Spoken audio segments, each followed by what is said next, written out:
Hello, and welcome to another week of covering One Piece. This week, we're covering Chapter 937, A Woman's Secret. We cut over back to where Zoro is, and Kamazu is down. So it's an effective one-shot, he's not getting back up. Oh well. Now this is where Zoro brings up the wound that he received during the fight, and he calls back to when Law said that they could not receive any wounds before the final battle. So the question is, will this wound actually play a part later on, or is it just going to be forgotten? So I'm not too sure. I'd hope to see that it comes back in a future fight, but man, if Zoro's going to be taking King on, I don't know anymore about that. Anyway, Zoro collapses from his wound.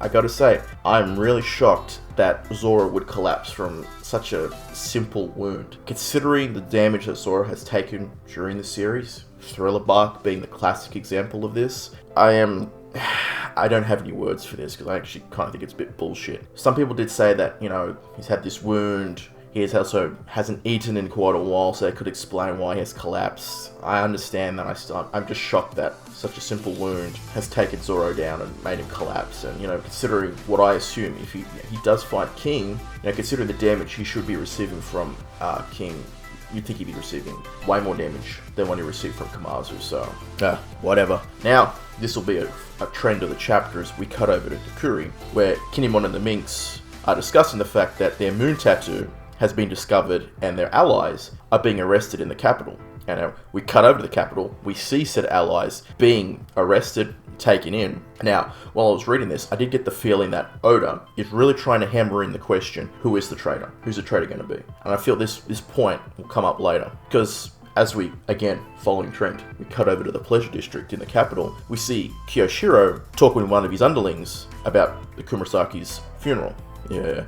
Now, this kind of involves what I've talked about before in the previous point, because it feels like Kiyoshiro is supposed to be the traitor. He's kind of like this shifty guy. He's, underhanded part of the Yakuza. What's going on with him? But I feel that's kind of the obvious answer, that Kiyoshiro is the traitor. Now, it could be the case that I'm looking too hard into this and Kiyoshiro is just a traitor, and that's just as simple as that, considering what happens at the end of this chapter, of obvious answers. But I feel like that this is a case of a red herring. I really do feel this is the red herring, and that Oda is trying to misdirect us, and that either there is no traitor, or someone else is the traitor that's not as obvious, that we least suspect. But we'll see. We need to read more chapters to see what happens. We cut over to Ebisu Town.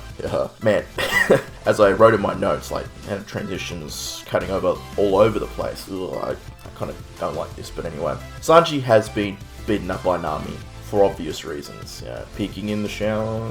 Now, I thought this was quite funny because it reminded me of when Usopp got a really swollen face back in Drum Island. I thought that was a really nice callback.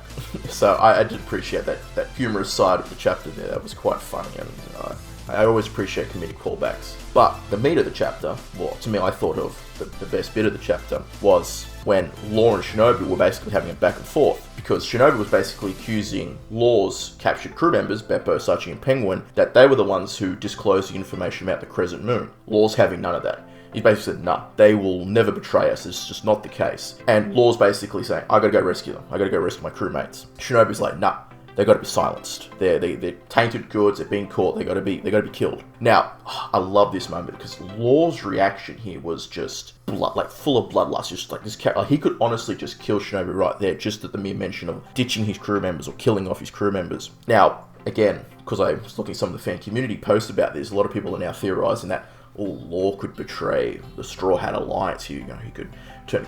That's a ridiculous theory. Law's not going to betray anyone. He's just pissed. No, you get that notion out of your head, people. Now, I like this because this is when basically, obviously, Shinobu's getting very upset about this. They've been waiting 20 years for this day. Things are not going as well as they would have hoped.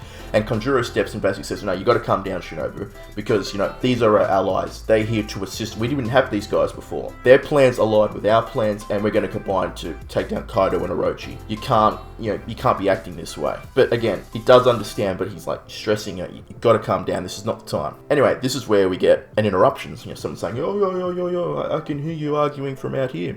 I was like, oh, who's this? And it's the dude who was with Zoro. I can't remember his name. I should have looked it up, forgive me. And he's basically comes in, he's got the pamphlet with the Kozuki tattoo with the Crescent Moon symbol that's there, and he's basically saying, oh, when's the final battle? I'm excited. When's it happening? Now, my immediate thought was, okay, is this Denjiro? Is he the missing third party that we've been wanting to see ever since we kind of got all these guys' names? And it was like, okay, what's he look like? Who is he? Is this Denjiro? Oof.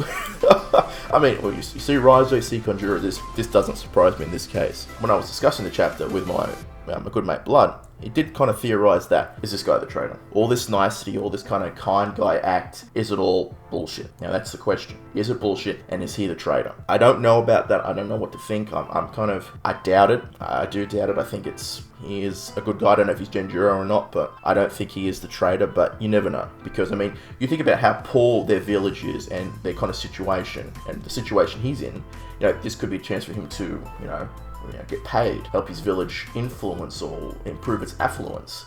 I don't know. It's just a theory, but again, we need to see more chapters to understand what the full scope of what's going on. Now, we cut back over to Ringo, and we see that Zoro is being taken care of by Komurasaki and Otoko-chan. Again, Toko-chan is absolutely cute. I really do adore Toko-chan, so props to Oda for introducing a character like this, but she's stealing some toad oil, she's put it on Zoro, apparently she's going to heal sword runes right up. Again, it's going to be a few days before the final battle, so it's fully believable in the One Piece world. Now, obviously, the big reveal of the chapter, and we'll have a drum roll, thank you very much.